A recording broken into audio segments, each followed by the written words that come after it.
Hi friends, Mahanadi serial இனி வரப்போகிற எபிசோட்ஸ்க்கான promo தான் அந்த வீடியோவில் பார்க்க போகிறோம். வாங்க ஃப்ரெண்ட்ஸ் பார்க்கலாம். இப்போது இங்கே காவேரி வந்துட்டு வீட்டில் நான் ப்ரெக்னெண்ட்டாக இருக்கிறேன் அப்படின்ற விஷயத்த சொன்ன உடனே எங்கள் சாரதா பயங்கர ஷாக் ஆகிடுறாங்க. அப்போது நீ டேப்லெட் எல்லாம் வச்சுக்கிட்டு இருந்தியடியா, அன்றைக்கி கூட என்னதுன்னு போய் சொன்னியே, அதெல்லாம் உன்னதா பண்ணி தான் சாப்பிட்டுக்கிட்டு இருந்தியா அப்படின்னு. ஆமாக்கா அப்படின்னு சொல்லிட்டு இங்கே காவேரி சொல்லவும், என்ன காவேரி ஏன் என்கிட்ட கூட சொல்லக்கூடாதா அப்படின்னு. இல்லைக்கா அது அப்படின்னு சொல்லிட்டு விஜய்க்கு மட்டும்தான் இந்த விஷயம் தெரியும் அப்படின்னு சொல்லிட்டு, அப்போது என்கிட்ட சத்தியம் பண்ணதெல்லாம் என்னடி, அப்போது வயிற்றுல புள்ளிய வச்சுக்கிட்டு தான் என்கிட்ட சத்தியம் பண்ணியா அப்படின்னு சொல்லிட்டு இங்கே வந்துட்டு சாரதா பேசுவோம். அப்படியெல்லாம் எதுவும் இல்லைம்மா அப்படின்னு சொல்லிட்டு, அப்போது அந்த பையன் அதுக்கு தான் உன்னை விடாமல் தொல்லை பண்ணிக்கிட்டே இருக்காரா, நீ போக வேண்டியது தானே, ஏன் இங்கே இருக்கா அப்படின்னு இங்கே சாரதா கேட்கவும், விஜய் எனக்காக மட்டும்தான் ஆசைப்படுறாரு, நான் அவர் கூட சேர்ந்து வாழணும்னு ஆசைப்படுறாரு, மற்றபடி நீ நினைக்கிற மாதிரி வேற ஒரு தப்பான காரணத்துக்கு எதுக்குமே கிடையாதுமா. அப்படி பண்ணுறவர் ஏன் என்னை தேடி வரணும், விட்டுட்டு அப்படியே போக வேண்டியது தானே. விஜய் நான் தான் வேணும்னு சொல்லிட்டு எனக்காக என் பின்னாடியே வந்துகிட்டு இருக்காரு. யார் எவ்வளோ தடுத்தாலும், நீ ஏன் அவர் அவமானப்படுத்தினாலும் விஜய் என்னை தேடி தேடி வந்துகிட்டு இருக்காரு அப்படின்னு சொல்லிட்டு இங்கே காவேரி சொல்லவும், என்னடி என் தலையில் இவ்வளோ பெரிய இடை தூக்கி போட்டுட்டியே அப்படின்னு சொல்லிட்டு இங்கே குமரனுக்கு வார்த்தையே வரல, அமைதியாக நின்றுன்றாரு. இங்கே பாட்டியுமே, நான் தான் சொன்னேன் இல்லை சாரதா, நான் அப்பப்போ இவ வயிற்றை பார்த்துக்கிட்டே தான் இருக்கேன், கங்காவோட வயிற்றை விட இவ வயிறு அப்பப்போ மேடு தட்டிக்கிட்டே போயிட்டே இருக்குன்னு நான் உன்கிட்ட சொல்லிக்கிட்டே இருந்தேன்ல, இவ எதேதோ காரணம் சொல்லி நம்மக்கிட்டேருந்து தப்பிச்சு அப்பயே போயிட்டா, அப்போ தெரியல இப்போ புரியுதா அப்படின்னு சொல்லிட்டு இங்கே பாட்டி சொல்லவும், ஆமாத்த நீங்கள் எதுக்காக சொன்னீங்கன்னு இப்போ எனக்கு நல்லா புரியுதில்ல அப்படின்னு இங்கே சாரதா சொல்லுவோம். இங்கே பாருமா, நீ நினைக்கிற மாதிரி வேற ஒரு தப்பான ஒரு நோக்கத்தில் நானும் விஜயும் பழகலை, விஜய் கூட நான் உண்மையிலே சேர்ந்து வாழணும்னு ஆசைப்படுறேன். நான் மட்டும் இல்லை, விஜயுமே அதுதான் ஆசைப்படுறாரு. மனசளவுலேயும் நாங்கள் 2 பேரும் ஒன்றா தான் விரும்புகிறோம். என்னை விட்டு அவரும் அவரை விட்டு நானும் பிரியக்கூடாதுன்னு முடிவு பண்ணிட்டோமா. ஆனால் எங்களுக்கு இப்படி ஒரு எதிர்ப்பு வரும்னு நாங்கள் யாருமே எதிர்பார்க்கல. அன்னைக்கு நீ கங்கா கிட்டே சொன்னல்லம்மா, கங்காக்கு கிட்ட நீ தாராளமாக அவள் போய் விஜய் கூட வாழட்டும், எனக்கு ஒரு பிரச்சனையும் இல்லை அப்படின்னு நீ அப்படி சொன்ன அன்னைக்கு விஜய் என்னை இங்கே கூட்டிகிட்டு போக ரெடியாக இருந்தார். ஆனால் இந்த பக்கம் அவங்க சித்தியும் அந்த பக்கம் விஜயோட பாட்டியும் என்கிட்ட பேசினதுனால தான் நான் அன்றைக்கி வரமாட்டேன்னு சொல்லிட்டேன். இல்லை அப்படின்னா நான் உன்னுடைய சம்மதத்தோடு அன்றைக்கி விஜய் கூட போயிருப்பேன். அவங்க உன்னை நல்லாவே குழப்பி விட்டுட்டாங்க. இல்லைனா நீயும் என்னை சந்தோஷமாக அனுப்பி வச்சிருப்பேன், நானும் விஜயும் சந்தோஷமாக சேர்ந்து வாழ்ந்திருப்போம். ஆனால் இப்படி நடக்கும்னு யாருமே எதிர்பார்க்கலாமா அப்படின்னு இங்கே காவேரி சாரதா கிட்ட சொல்லவும், எங்கள் பாரடி நீ இவ்வளோ பெரிய விஷயத்தை என்கிட்ட இருந்து மறைச்சிட்டியடி, முதல்லையே சொல்லியிருந்தா நான் ஏதாச்சும் பண்ணியிருப்பேன்ல. இப்போது நிற்கதையே 2ம் கேட்டு உன் வாழ்க்கை கேட்டு நிற்கிறியடி, இப்போ நான் என்ன பண்ணுவேன் அப்படின்னு சொல்லிட்டு. ஏன் அத்தை இப்படியெல்லாம் பேசுகிறீங்க, அப்படி என்ன காவேரியோட வாழ்க்கை கெட்டு போயிடுச்சு. அதெல்லாம் ஒன்றும் இல்லை, விஜயும் காவேரி கூட சேர்ந்து வாழணும்னு தான் ஆசைப்படுறாரு, காவேரியும் விஜய் கூட சேர்ந்து வாழணும்னு தான் ஆசைப்படுறா. நீங்கள் உங்கள் சம்மதத்தோடு போய் 2 பேரும் சேர்ந்து வாழணும்னு ஆசைப்படுறாங்க. ஸோ இப்போ காவேரியும் கர்ப்பமாக இருக்கா, விஜய் கூட காவேரி சேர்த்து வைக்கிறது தான் ஒரே வழியத்தை. நீங்கள் மனசு வச்சா இப்போது விஜய் கூட காவேரி சேர்த்து வைக்கலாம். விஜய் யார் நினைச்சாலும் காவேரியை விட்டு கொடுக்க மாட்டார். அவங்க பாட்டி அவங்க சித்தி என்ன யார் வந்தாலும் விஜய் காவேரி விட்டு விலகவே மாட்டார். உங்களுடைய சம்மந்தம் இல்லைன்னா கூட காவேரியோட சம்மந்தம் மட்டும் போதும் விஜய்க்கு. காவேரி இப்போவே ஒரு வார்த்தை விஜய் நான் அவங்க கூட வரேன்னு சொன்னால் அடுத்த நொடியே விஜய் யோசிக்காமல் காவேரி இங்கேருந்து நம்ம எல்லாரையுமே கூட்டிகிட்டு போயிடுவார். அந்த அளவுக்கு இருக்கிறாரு விஜய். கண்டிப்பாக காவேரியோட வாழ்க்கை கெட்டு போகாத அத்தை அப்படின்னு சொல்லிட்டு எங்கள் குமரன் சொல்லவும், தம்பி நான் இப்போ அந்த தம்பியை பார்க்கணும், நீங்கள் கூட்டிகிட்டு வரீங்களா அப்படின்னு சொல்லிட்டு இங்கே சாரதா சொல்லவும், நான் இப்போவே போய் விஜய் எங்கே இருக்காருன்னு கூட்டிகிட்டு வராத, அவங்க 2 பேரும் சேர்ந்து வாழணும், அதுதான் ஒரே முடிவு அப்படின்னு இங்கே குமரன் சொல்லிட்டு நேராக விஜயை தேடி போகிறாரு. விஜய் வீட்டில் இல்லைன்ற விஷயம் தாத்தா மூலிமா தெரிஞ்சுக்கிறாரு. இங்கே அவங்களுடைய பாட்டியும் சித்தியும், இப்போ எதுக்காக விஜயை தேடி வந்திருக்கீங்க, என்ன ஃபோன் பண்ணி விஜய் எடுக்கலன்னு உடனே வீட்டுக்கே நேரடியாக அவங்ககிட்ட பிரச்சனை பண்ணலான்னு வந்திருக்கீங்களா, பாரு ஒழுங்கு மரியாதை கிளம்பி போய்கிட்டே இரு, விஜய் இனிமே காவேரி கூட சேர்ந்து வாழ மாட்டான், விஜய் வீட்டில் இல்லை, அவன் அவளுடைய முகத்தில் முழிக்கக்கூடாதுன்னா எங்கேயோ கிளம்பி போயிட்டு வரேன்னு போயிட்டுருக்கான், அவனை தொந்தரவு பண்ணிக்கிட்டு இருக்காத, அங்கே பாரு காவேரியை ஒழுங்காக டிவோர்ஸ் பேப்பரில் கையெழுத்து போட சொல்ல, நாங்கள் தான் எவ்வளோ பணம் வேணாலும் தரோன்னு சொல்லிட்டோம்ல அப்படின்னு குமரன்கிட்டையும் பேசிகிட்டு இருக்காங்க. இங்கே பாருங்கள், நான் ஒன்றும் உங்ககிட்ட பணத்தை வாங்கிட்டு போகிறதுக்காக காவேரி கையெழுத்து போட சொல்லி கொடுத்துட்டு போகிறதுக்காக இங்கே வரல, விஜயை தேடி தான் வந்தேன். விஜய் எங்கே, அவர் இருக்கிற இடம் எனக்கு தெரியணும் அப்படின்னு சொல்லவும் இங்கே தாத்தா இருந்துக்கிட்டு விஜய் வீட்டில் இல்லைப்பா, விஜய் கிளம்பி எங்கேயோ வெளியில் போகிறேன்னு சொல்லிட்டு போயிட்டான் அப்படின்னு சொல்லவும், ஏங்க இவங்கிட்ட எல்லாம் எதுக்குங்க இப்போது விஜயை பற்றி சொல்லிக்கிட்டு இருக்கீங்க அப்படின்னு பாட்டி கோவப்பட்டுக்கிட்டு இருக்காங்க. ஸோ இதுக்கப்புறம் வந்துட்டு விஜய்க்கு ஃபோன் பண்ணி பார்க்குறாங்க. குமரன் ஃபோன் எடுக்கிறதே இல்லை. ஸோ நிவின்க்கு கால் பண்ணுறாங்க. விஜய் எங்கே இருக்காருன்னு எனக்கு தெரியுமா, விஜய் ஃபோன் பண்ணால் எடுக்கவே மாட்டேன்றாரு அப்படின்னு சொல்லிட்டு, சரி இருங்கண்ணே நான் ஃபோன் பண்ணி பார்க்குறேன் அப்படின்னு சொல்லிட்டு விஜய்க்கு ஃபோன் பண்ணுறாங்க. இப்போது நிவின் ஃபோன் பண்ண உடனே விஜய் எடுத்து பேசுகிறாரு. சொல்லுங்கள் நிவின் அப்படின்னு சொல்லிட்டு, ஏன் விஜய் ஃபோன் பண்ண எடுக்கவே மாட்டேன்றீங்க அப்படின்னு, இல்லையே ஃபோன் என் கையில் தானே இருக்கு, நீங்கள் இப்போ தானே ஃபோன் பண்ணுறீங்க அப்படின்னு சொல்லிட்டு விஜய் சொல்லவும், நான் இல்லை குமரன் அண்ணன் அப்படின்னு சொல்லிட்டு நீங்கள் வந்து நிவின் சொல்கிறாங்க. ஓ அப்படியா, கவனிக்கல அப்படின்னு சொல்லிட்டு, சரிங்க விஜய் எதுக்காக ஃபோன் பண்ணார் அப்படின்னு சொல்லிட்டு, தெரியல விஜய் இப்போ தான் எனக்கும் அவர் ஃபோன் பண்ணார், என்னன்னு தெரியல, நான் கான்ஃபரன்ஸில் போகிறேன் இருங்க அப்படின்னு சொல்லிட்டு இங்கே வந்துட்டு குமரனுக்கு கால் பண்ணுறாங்க. சொல்லு நிவின் விஜய் ஃபோன் எடுத்தாரா அப்படின்னு சொல்லிட்டு, லைனில் தான் இருக்கேன் சொல்லுங்கள் பிரதர் அப்படின்னு சொல்லிட்டு, நீங்கள் எங்கே இருக்கீங்க இப்போ அப்படின்னு சொல்லிட்டு கேட்கவும், ஏன் என்ன விஷயம், என்ன காவேரி ஃபோன் பண்ணி கேட்க சொன்னாலா, அவள் முதல்ல ஃபோன் பண்ணா, நான் திரும்பவும் ரீச் பண்ணேன், அதுக்குள்ளே அவள் ஃபோன் பண்ணி சுவிச் ஆஃப் பண்ணி வச்சுருக்கா, என்ன நினச்சிட்ருக்கா அவள் மனசில், அவள் தான் கேட்க சொன்னாலா அப்படின்னு கேட்கவும், இல்லை விஜய் முதல்ல நான் கோவப்படாமல் பொறுமையாக பேசுங்க, காவேரி ஒன்றும் ஃபோன் பண்ண சொல்லலை, இப்போது நானாக தான் உங்ககிட்ட ஃபோன் பண்ணியிருக்கேன் உங்ககிட்ட அப்படின்னு சொல்லவும், என்ன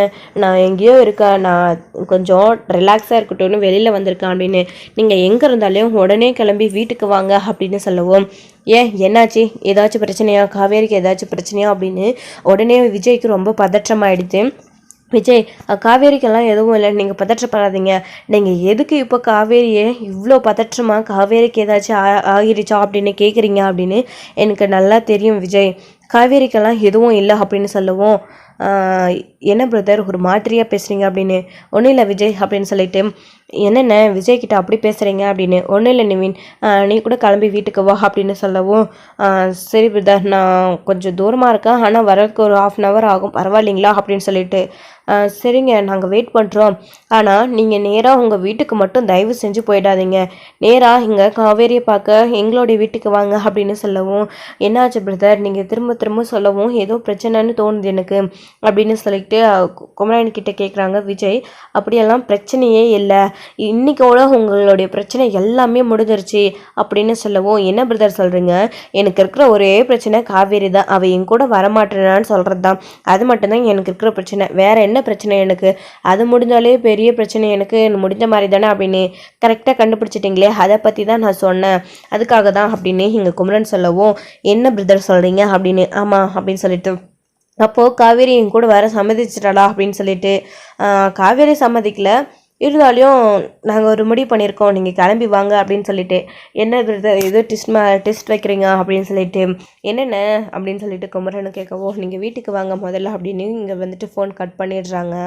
இப்போது வீட்டுக்கு வந்த குமரன் கிட்டே சாரதா வந்து கேட்குறாங்க, என்னாச்சு தம்பி அந்த பையனை கூட்டிகிட்டு வந்தீங்களா அப்படின்னு, இல்லத்த அவங்க கொஞ்சம் வெளியில் போயிட்டுருக்கானோ, ஆனால் வரத்துக்கு 1 hour ஆகுமா, விஜய் எப்படி கண்டிப்பாக வந்துடுவார் அப்படின்னு சொல்லவும், அங்கே வந்துட்டு நிவின் வந்துட்டு வீட்டுக்கு வராங்க. அடுத்தபடி என்னென்ன ஃபோன் பண்ணி அவசரமாக வீட்டுக்கு வர சொன்னேன், என்னாச்சு அப்படின்னு சொல்லிட்டு, ஏன் காவேரி என்னாச்சு அத்தை அப்படின்னு சொல்லிட்டு கேட்கவும், ஒன்றும் இல்லை தம்பி இவ மாசமாக வந்து நிற்கிறா அதுக்காக தான் அப்படின்னு சொல்லவும், இங்கே நிவின் திருன்னு முழிக்கிறாரு. அவருக்கு ஏற்கனவே இந்த விஷயம் தெரியும், இதுதானா விஷயம், காவேரி வீட்டில் உண்மையை சொல்லிட்டாளா அப்படின்னு சொல்லிட்டு நிவின் ஒரு பக்கம், இங்கே வந்துட்டு இப்போ சாரதா இருந்துக்கிட்டு, என்ன தம்பி அமைதியாகவே இருக்கீங்க அப்படின்னு, இல்லை அத்தை ஒன்றும் இல்லை, என்ன காவேரி இது அத்தை சொல்கிறதெல்லாம் உண்மையா, நீ இப்போ ப்ரெக்னெண்ட்டாக இருக்கியா அப்படின்னு சொல்லவும், இங்கே காவேரிமே புரிஞ்சுக்கிறாங்க. அதுக்கப்புறம் ஆமா நிவின் அப்படின்னு சொல்லவும், என்னத்தை இப்போ காவேரி ப்ரெக்னெண்ட்டாக இருக்கா, அப்போது நம்ம விஜய் கூட காவேரி அனுப்பி வைக்கிறதான முறை அத்தை அப்படின்னு சொல்லவும், ஆமாம் தம்பி அதுக்காக தான் இப்போ விஜய் வர சொல்லியிருக்கு அப்படின்னு உடனே நிவினுக்கு புரிஞ்சிடுது. இதுக்காக தான் குமரண்ணா ஃபோன் பண்ணி இப்போது அவங்கள வர சொல்லியிருக்கா விஜயா அப்படின்னு சொல்லிட்டு. ஸோ இப்போ எல்லோரும் வெயிட் பண்ணிக்கிட்டு இருக்காங்க. இங்கே காவேரி கூட சாரதா வழக்கம் போல் பேசிக்கிட்டு சண்டை போட்டுக்கிட்டு இருக்காங்க. கங்கா வந்துட்டு சமாதானப்படுத்திக்கிட்டே இருக்காங்க. சும்மா அவளை திட்டிக்கிட்டே இருக்காதம்மா, இதுக்கு மேலே எதுவும் பண்ண முடியாது அப்படின்னு சொல்லிட்டு, இங்கே பாரு காவேரி நீ தைரியமாக இரு, நீ விஜய் கூட சேர்ந்து வாழ்ந்துடலாம், உங்கள் பாட்டி அவங்க சித்தி யார் என்ன சொன்னாலும் நான் பார்த்துக்கிறேன் அப்படின்னு சொல்லிட்டு எங்கள் பாட்டியும் சாரதாவும் வந்து காவேரிக்கு ஆறுதல் சொல்லிக்கிட்டு இருக்காங்க. ஸோ இன்னொரு பக்கம் விஜய் கிளம்பி என்ன டென்ஷனோட என்னவா இருக்கும் ஏதா இருக்கும் அப்படின்னு ஃபோன் பண்ணி குமரன் வர சொன்னாரே அப்படின்னு ரொம்ப பதற்றத்தோடி வீட்டுக்கு வராங்க விஜய். வீட்டுக்கு வந்த உடனே இங்கே மேலே ஏறி வராங்க. பார்த்தா எல்லாரும் உட்காந்துக்கிட்டு இருக்காங்க. ஃபர்ஸ்ட் ஆஃப் ஆல் இங்கே யமுனா கூட பின்னாடியே வந்து நிவின் பின்னாடியே வந்திருக்காங்க. இப்போ அங்கே நடந்த விஷயங்களை கேட்டு அப்போ யமுனாவுமே அப்போ நம்மளோட ரெட் கிளியரு இனிமேல் நிவின் வந்துட்டு காவேரி பக்கம் போக மாட்டார், காவேரி எப்படியாச்சும் பேக் பண்ணி இறந்து விஜய் கூட அனுப்பிடணும் அப்படின்னு அவங்க ஒரு பக்கம் ஹெய்மோட வந்து அங்கே உட்காந்து. இப்போ விஜய் வந்த உடனே எல்லாரும் விஜயை ஆச்சரியமாக பார்க்குறாங்க. விஜய் அதிர்ச்சியில் இருக்கார். என்ன எல்லாரும் ஒரு மார்க்கமாக நின்று பார்த்துட்டு இருக்காங்க அப்படின்னு உடனே இங்கே சாரதா உள்ளே வாங்க தம்பி அப்படின்னு கூப்பிடுறாங்க. ஸோ இது கேட்டதும் விஜய்க்கு என்னடா இது அப்படின்னு பயங்கர ஆச்சரியமாக இருக்குது. என்ன சொன்னீங்க அப்படின்னு சொல்லிட்டு உள்ளே வாங்க தம்பி அப்படின்னு சொல்லிட்டு என்னவா அப்படின்னு உங்களா தான் தம்பி உள்ளே வாங்க அப்படின்னு சொல்லவும் விஜய் உள்ளே வராங்க. உள்ளே வந்த உடனே குமரனும் நிவினும் உள்ளே வாங்க விஜய் அப்படின்னு சொல்லி உட்கார வைக்கிறாங்க.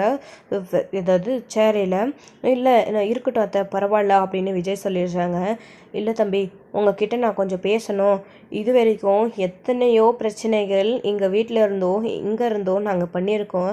ஆனால் அதுக்கெல்லாம் முதல்ல எங்களை மன்னிச்சிடுங்க அப்படின்னு சொல்லவும் அத்தை என்னத்தை திடீர்னு இப்படியெல்லாம் பேசுகிறீங்க அப்படின்னு சொல்லவும் இங்கே காவேரி விஜயை பார்த்து அழுதுகிட்டு இருக்காங்க. இப்போ சொல்லுங்க அத்தை என்ன விஷயம்? குமரன் ஃபோன் பண்ணி திடீர்னு வர சொன்னார், என்னாச்சு யாருக்காச்சும் ஏதாச்சும் பிரச்சனையா அப்படின்னு. பிரச்சனைலாம் எங்களுக்கு இல்லை தம்பி, உங்களுடைய வீட்டில் தான், உங்கள் சித்திக்கும் உங்கள் பாட்டிக்கும் தான் அப்படின்னு சொன்ன உடனே இங்கே எங்கள் வீட்லையா என்ன ஆச்சு அப்படின்னு இங்கே விஜய் வந்து கேட்கவும் அவங்க வந்து இங்கே டிவோர்ஸ் கேட்ட விஷயத்துலேருந்து காவேரி கிட்ட பேசின விஷயம் வரைக்கும் சாரதா ஒன்றும் விடாமல் சொல்கிறாங்க. இதை கேட்ட உடனே விஜய்க்கு பயங்கர கோவம் வருது. என்ன சொல்கிறீங்க நீங்கள் இந்த விஷயத்தெல்லாம் ஏன் என்கிட்ட சொல்லலாம் அப்படின்னு. உங்கள் வீட்டாளுங்க விஜய்கிட்ட இதெல்லாம் போய் சொல்லி வீட்டில் பெரிய பிரச்சனையை உண்டாக்காதீங்க அப்படின்னு ஆல்ரெடி சொல்லிட்டு தானே போனாங்க அப்படின்னு இங்கே குமரனும் நிவீனும் வந்து சொல்லிட்டு இருக்க.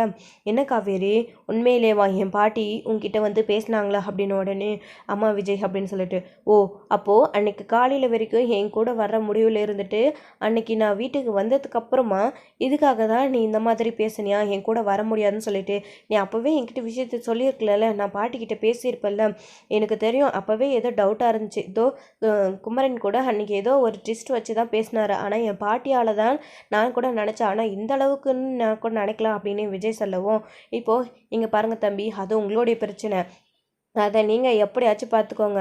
காவேரி இவ்வளோ பிரச்சனைக்கு அப்புறமா அங்கே போனால் அவங்கக்கிட்ட இருந்து சமாளித்து எப்படி நிம்மதியாக வாழ்வான்னு யோசிச்சு தான் நான் காவேரியை அனுப்ப முடியாதுன்னு சொல்லிக்கிட்டு இருந்தேன். ஸோ இப்போ காவேரி எல்லா உண்மையும் எங்ககிட்ட சொல்லிட்டா, இதுக்கப்புறம் காவேரியை இங்கே வச்சுக்கிறது நல்லதில்லை. தயவு செஞ்சு நீங்கள் அவளை கூட்டிகிட்டு போயிடுங்க.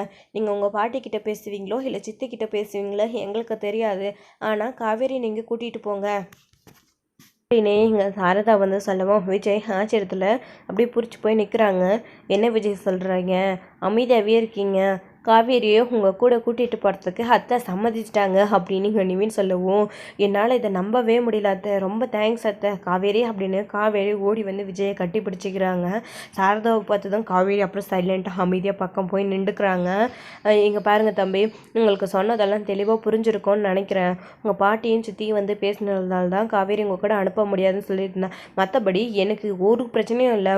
நீங்கள் காவேரியை கூட்டிகிட்டு போய் சந்தோஷமாக என் பொண்ணை வச்சு வாழ்கிறதா இருந்தால் கூட்டிகிட்டு போங்க தம்பி அப்படின்னு எங்கள் சாரதா சொல்லவும் நீங்கள் சொல்கிறத விட உங்களை விட உங்கள் பொண்ணை 100 மடங்கு நான் அதிகமாக பார்த்துப்பேன் என்னுடைய காவேரியை அப்படின்னு இங்கே விஜய் சொல்லவும் இங்கே காவேரிக்கு அந்த ரொம்ப சந்தோஷமாக இருக்குது.